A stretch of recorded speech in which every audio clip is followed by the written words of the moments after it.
Olá, este é o Conexão Futura, aqui pelo canal Futura e pela internet. Saiba tudo sobre o nosso programa acessando o site futura.org.br/Conexão Futura aí na sua tela. Vamos falar de dinheiro agora? Há quem considere a coisa mais importante da vida, a solução de todos os problemas. Há quem não tenha muito e cuide de cada centavo que entra. E há quem não se apegue, gastando até o que não tem. Nesse bloco do programa, vamos pegar carona numa pesquisa da rede social de estudos Passei Direto, que mostra como os universitários estão cuidando de suas finanças pessoais diante da crise. 67% dos entrevistados consideram que equilibram bem a vida financeira. Afinal, existe um método ideal para lidar com o dinheiro e evitar dívidas? E o que essa relação diz sobre você? Aqui no estúdio, vamos conversar com o Rodrigo Salvador, CEO e cofundador do Passei Direto, e com a Maria Esther Mihich, membro da Sociedade Brasileira de Psicanálise aqui do Rio de Janeiro. Tudo bem? Boa tarde para vocês, obrigada por virem. Boa tarde. Rodrigo, me conta uma coisa, por que vocês decidiram estudar esse perfil, né? Vamos lá, então, o Passei Direto, só para explicar um pouco, tem rede social, Facebook, tem rede profissional, LinkedIn, a gente criou a rede acadêmica. E essa rede acadêmica tem majoritariamente alunos universitários. E no meio dessa crise, tanta coisa acontecendo, as finanças, assim, é um tema que está muito em alta, a gente está vendo mais aluno consumindo isso, então resolvemos fazer uma pesquisa para entender como os universitários estão lidando com as suas finanças. Qual é o perfil desse universitário da pesquisa? É o perfil do universitário mesmo, assim, universitário a gente pensa muito naquele aluno de 18 a 24 anos, mas não é isso, tem muito universitário que está lá com 30 e poucos anos, faz educação à distância, então, enfim, a pesquisa é focada no universitário, não é segmentada por nenhum tipo, se é faculdade pública, privada, não, universitário mesmo, e a pesquisa é bem interessante, né, tem resultados que a gente até considerou inesperados, vamos dizer assim. Pois é, surpreendeu vocês essa fatia aí de 67% de bem com a conta corrente? Sim, isso me surpreendeu. Além disso, me surpreendeu que 57% deles fala que dinheiro é algo necessário, mas que não é algo principal na vida deles. É necessário para eles alcançarem outras coisas, mas não é o fim. Enfim, acho que a gente está mudando um pouco a mentalidade. A você, Maria Esther, também chamou a atenção?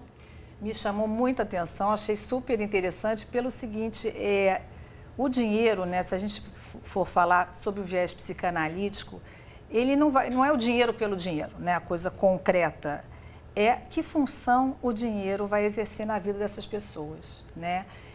Porque quando a gente pensa e falo em função, eu estou pensando assim, muito além, o dinheiro em si, né, não é nada, não, é tudo que a gente precisa viver, né? Para viver precisa de dinheiro. É necessário. Há quem diga que é um mal necessário. Agora, quando a gente sai, justamente, é um espectro, né? Abre um leque. Quando a gente sai da questão da necessidade para a área dos desejos, né? Que é a área que a psicanálise transita, a coisa já fica muito diferente. E eu acho interessante, né, que eu atendo muito jovem, adulto e adolescente, e eu acho super interessante que hoje em dia eu observo é muito mais prazeroso para eles uma experiência pessoal, viver uma experiência de uma viagem, de um show, de uma coisa assim, do que adquirir um bem. Sim. Né? Isso é interessante. E você falando dessa história, né, deles estarem lidando bem, eu fico pensando até que ponto a internet, né, tem uma relação com isso. Porque a diversidade, né, de informações de todos né, os lugares, porque a internet, né, e a conexão nos leva a transcender o lugar que a gente está. Né? A pesquisa levanta esse aspecto da era digital?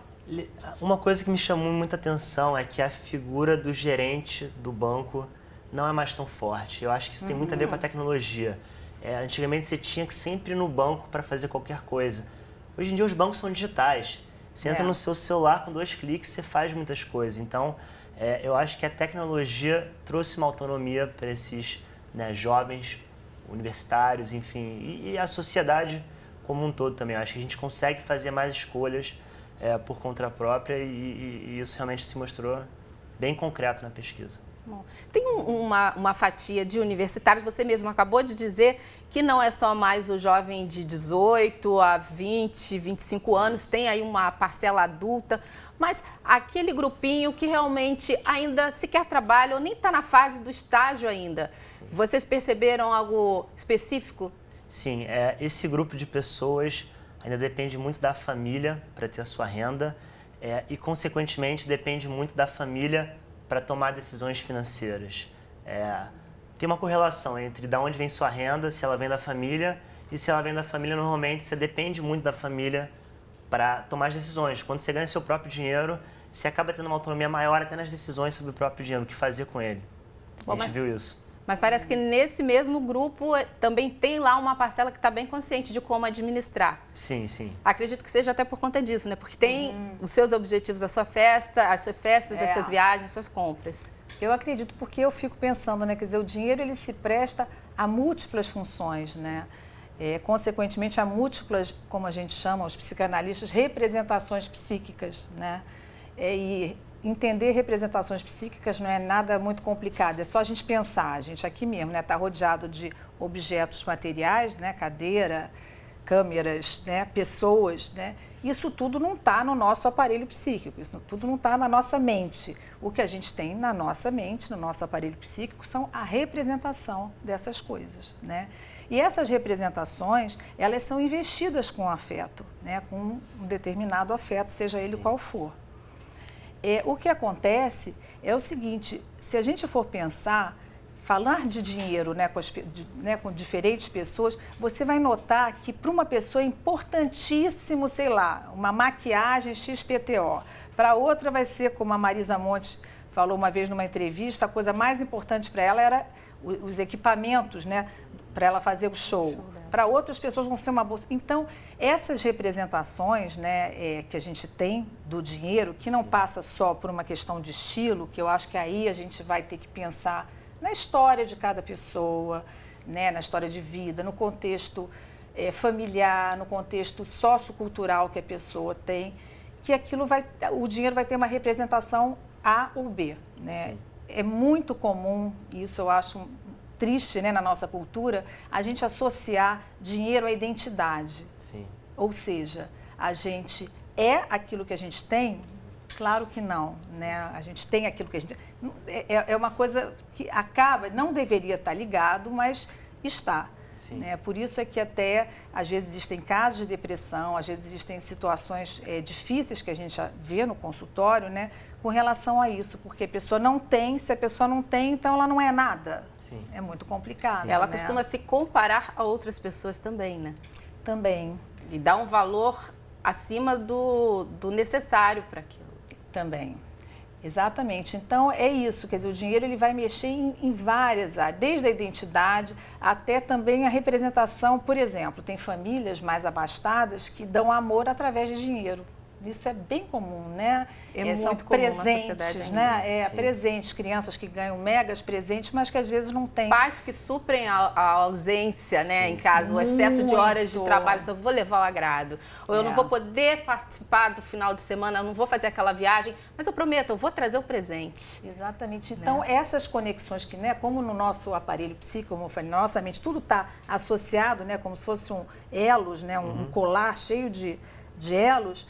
Então, as coisas ficam diretamente associadas. Quando você falou, os universitários estão sabendo lidar com dinheiro, eu falei, puxa, que coisa boa, né? Porque isso quer dizer que realmente eles estão tendo uma representação do dinheiro, não como uma forma de ser A ou B. Isso é consequência. Eles querem ser, né? Querem se autorrealizar, eles querem fazer conquistas e aí, consequentemente, o dinheiro vem. Sim. Eu vejo isso muito, assim, eu acho que antigamente, há um tempo atrás eu vi assim que, processo de trainee, assim, programa de trainee, o mais importante era quanto era a bolsa, né, quanto que eu ia ganhar.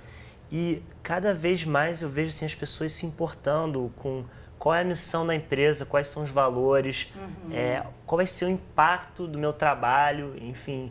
E eu acho que faz toda a diferença, assim, eu acho que, enfim, eu passei direto a uma startup. Startup a gente vê muito isso, assim, são empresas que muitas vezes são micro, mas que têm um sonho enorme, assim, entendeu? E isso, assim, a gente consegue tirar pessoas de empresas enormes multinacionais para o passeio direto, enfim, muito por causa desse sonho, assim, dessa autonomia, dessa força maior que não é só o dinheiro. Assim, se fosse por dinheiro, realmente, é difícil você competir com uma multinacional, né? Mas esse quê de você, essa magia, né? Esse propósito, eu acho que é algo que, enfim, está sendo valorizado pelos jovens e que eu acho que mostra muito, assim, que o dinheiro é realmente importante, mas não o fim. Eu acho que a gente está vivendo o momento das Olimpíadas, né? Me passou aqui na cabeça agora. E a gente vê quando a pessoa consegue, eu estava vendo a ginástica olímpica, espetacular. A fisionomia, aquela realização. Nada, né? A ver com uma coisa que é única, né? Eu acho que cada vez mais a gente está caminhando para isso, até para uma coisa mais autêntica, né? Do ser humano como ser humano. Né? O dinheiro, ele entra como uma moeda, né, de troca, mas de uma forma, né, que só vai fazer intermediar, não é? Porque eu acho que eu sou de uma geração, né, sou mais velha que você, ainda peguei aqueles pais, aqueles avós que, eu quero que meu filho seja médico, eu quero que meu filho seja engenheiro. Ainda acho existia... que até hoje alguns ainda idealizam, acha, né? Eliane? Querem para os filhos o que eles têm, são ou não como conseguiram. Ideal, status, né? É uma coisa do status, quer dizer, e que não leva em consideração o que é mais importante para o ser humano, né? Que é a liberdade interna de poder buscar aquilo que o pode fazer feliz, né? Que pode trazer felicidade. Agora, Rodrigo, em algum momento vocês perceberam também nessa pesquisa um pouco de ilusão de alguns jovens que acham que dinheiro é fácil de conseguir, por exemplo? Porque, de repente, justamente tem a ajuda de um pai, de um tio, de um padrinho? Assim, tem essa ajuda da família. Também tem um ponto que me chamou a atenção, que 62% falaram que, caso saíssem do emprego, que acham que achar com tranquilidade um emprego igual ou melhor.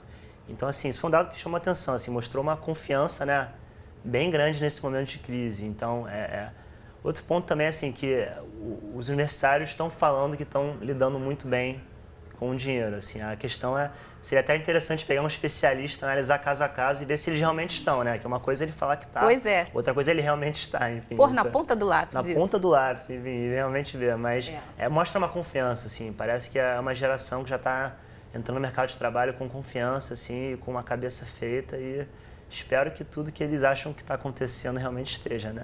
Tá bom. Olha, para você que chegou agora, o Conexão Futura está conversando sobre a melhor maneira de lidar com o dinheiro. Uma pesquisa revelou que os universitários estão cuidando bem das finanças, mas esse assunto interessa a toda a população.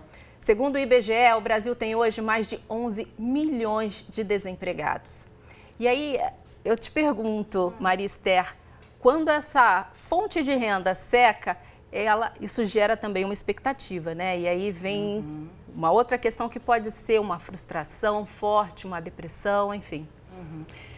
Pois é, eu acho que essa questão da depressão é algo assim complexo, né, da gente falar. Primeiro que tem muitos tipos de depressão, né? Mas se a gente considerar o que o Kaplan, por exemplo, coloca como depressão reativa, né, que tem relação com um fator externo, que pode ser um fator de estresse, é possível que realmente o dinheiro, a falta do dinheiro, possa causar uma depressão dentro daquilo que eu falei antes, né? Dependendo da representação mental que tem para aquele indivíduo, né? O dinheiro realmente pode acontecer muitas coisas. Por exemplo, a questão da identidade, né? Quer dizer, se você só é aquilo que você tem, se você não tem nada, o que resta? Gera a sensação de impotência? De impotência, sabe, algo que me ocorre também é o sentimento de desamparo, né? O Winnicott, por exemplo, fala dessa coisa do desamparo, porque o ser humano, né, de todos os animais, é o que fica mais tempo dependente de alguém para sobreviver. Se a gente pegar um bebezinho, botar numa sala, num quarto e esquecer, vai morrer, né? Os animais, os outros todos, a coisa é muito, né? O cavalinho já nasce quase que andando, quase não, já anda, né? Enfim, então essa situação, esse desamparo inicial que eu, Rodrigo, você, Eliane, todos nós vivemos, né, em algum momento da nossa vida, infelizmente, a falta do dinheiro, né, como eu falei antes, como tudo é relacionado dentro da nossa mente, pode levar a alguma coisa assim de você se sentir completamente fragilizada e desamparada. Por quê? Porque remete a essa fase inicial, onde a gente sentiu a falta de alguma coisa. Um bebê não fala, então se ele está com fome, ele vai chorar, né? Na melhor das hipóteses, reagir de alguma maneira. A mãe vai, né, ele está com fome, mas sabe-se lá se ele não passou fome, né? Então dizem, né, que realmente, em última instância, a falta de dinheiro vai nos remeter ao medo do desamparo, ao medo de passar fome, ao medo de sucumbir, né? Quer dizer, é uma questão da existência do indivíduo. Bom, não dá para negar, né, Rodrigo, também que essa parcela da população, essa parcela que foi foco da pesquisa, é diferente da maioria da população economicamente ativa, né? Sim, é um grupo que está entrando agora no mercado de trabalho, é um grupo que teoricamente está atualizado sobre as novas ferramentas, técnicas, metodologias. Então é um grupo que a gente vê entrando com mais confiança assim, no mercado de trabalho e valorizando coisas que não são apenas, né, dinheiro, enfim, coisas além disso. Você percebe, você deve escutar muitas histórias no seu dia a dia, muitas relativas a isso. Quer trazer algumas curiosidades para a gente, Marister? Alguma curiosidade? Não, o que eu observo é isso, né? Quer dizer, eu adoro, né, trabalhar com jovem e adolescente. Eu acho que eles têm uma vitalidade, Você falou, né, que são muito jovens, você trabalha com... Eu gosto dessa faixa. E assim, eles trazem muito essa coisa do aqui e agora, né? Que eu acho que isso é muito dessa fase mesmo. E parece que o mundo às vezes vai acabar, principalmente na adolescência, né? Então, o que eu noto é isso, não existe você está dizendo que eles administram bem o dinheiro, mas eu acho que é muito no aqui e agora. Eu acho que difere das gerações anteriores, talvez, em que nossos avós, bisavós, que tinha aquela preocupação a médio prazo, a longo prazo. O que eu observo no consultório, né, em tudo, não é só em relação a dinheiro, é tudo muito ali, naquele momento, né? O que está acontecendo, enfim, é isso. Bom, e você diria que essa pesquisa ela pode gerar alguma outra pesquisa? Vocês pretendem até retomar esse assunto daqui a um tempo para ver se esse perfil continua com o mesmo pensamento? Já pensaram nessa possibilidade? Certamente, eu adoraria retomar. Diria que é possível mudar isso? Adoraria retomar a volta e meia para ver se está se mantendo, né? Até para a gente conseguir comparar e ver porque a gente está num momento de crise, né? Sim, Está tudo muito tumultuado, tudo muito incerto. Assim, até o impeachment, enfim, a gente tem uma incerteza aí grande, mas adoraria retomar para ver como é que está. Adoraria talvez pegar um especialista e me aprofundar com algum desses universitários, né, que falaram que administram bem, realmente entender se é isso. E também tenho muito interesse assim, em entender como que os alunos de ensino médio, talvez, assim, os alunos que... Enfim, o grupo de adolescentes que em breve vai estar entrando na faculdade, em breve no mercado de trabalho, como é que eles veem, assim, entendeu? Porque essa geração do millennial que a gente estava falando, eu concordo muito com isso. É uma coisa muito imediata, assim, eu, sendo bem sincero, assim, eu não tenho um planejamento tanto de longo prazo, assim, tudo... Muito assim, longo prazo, para mim, é o fim desse ano, entendeu?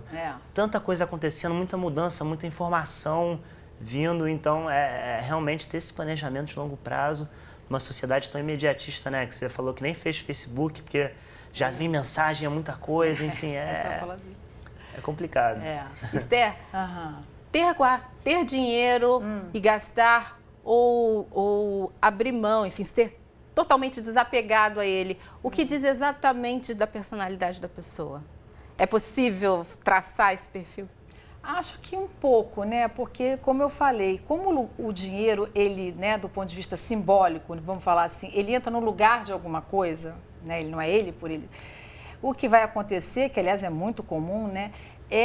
Vamos dizer assim, você compensar alguma coisa que você não sabe qual é a tua real necessidade, às vezes até uma necessidade afetiva, comprando alguma coisa cara. Vocês querem ver uma coisa super interessante? Olha, eu vou falar... As curiosidades que eu pedi, na verdade, elas vão brotar. Não, e não é do consultório, eu vou te falar, eu me surpreendi lendo isso. Tem um filósofo chamado Epicuro, grego, um filósofo grego, que é do século III a.C., né, que ele até ficou conhecido como o filósofo da felicidade, do prazer e essa coisa toda. Ele já falava dessa ideia, né, da pessoa comprar algo muito valioso porque ela não entra em contato com outra necessidade, no lugar de uma outra coisa. E algo assim que para esse momento de crise que a gente está vivendo, eu acho que é um acalanto, porque ele fala assim, realmente a felicidade não depende diretamente do dinheiro de jeito nenhum. Ele conta até, assim, dando um exemplo, ele fala o seguinte, é muito melhor você estar fazendo uma refeição simples, né, naquela época, né, era pão, azeitona e legumes, sem carne, sem nada disso, água, né, num ambiente simples, acompanhado de bons amigos, né, com aquele aconchego humano, do que você estar num castelo maravilhoso, tomando o melhor vinho, comendo o melhor queijo.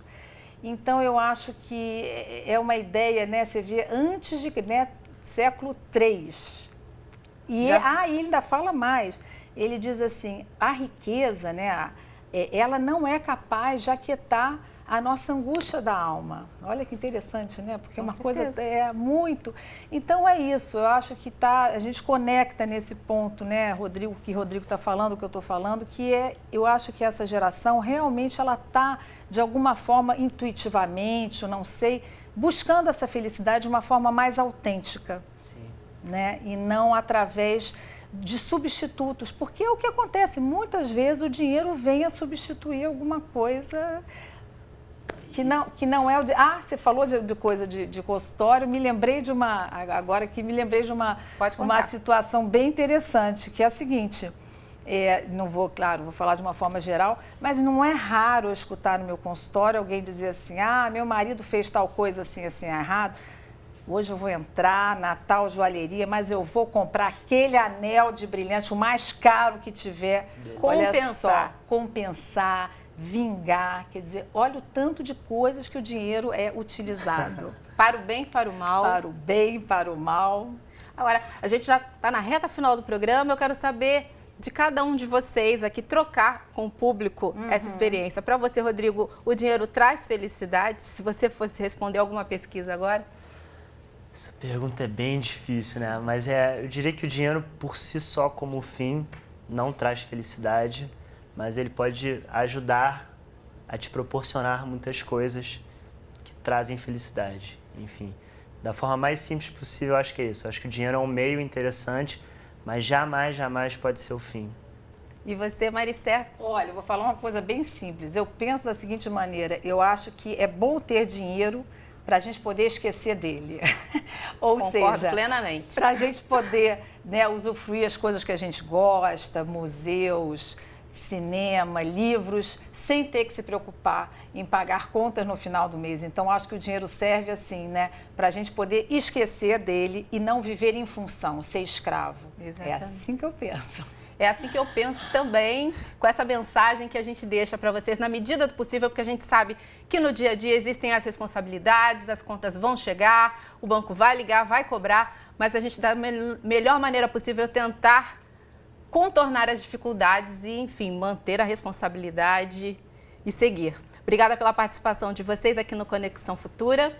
Obrigada. Muito obrigado. O Conexão vai ao ar sempre de segunda a sexta-feira na tela do canal Futura e a qualquer hora do dia e da noite no nosso site, o futura.org.br/Conexão Futura. Até a próxima. Tchau, tchau.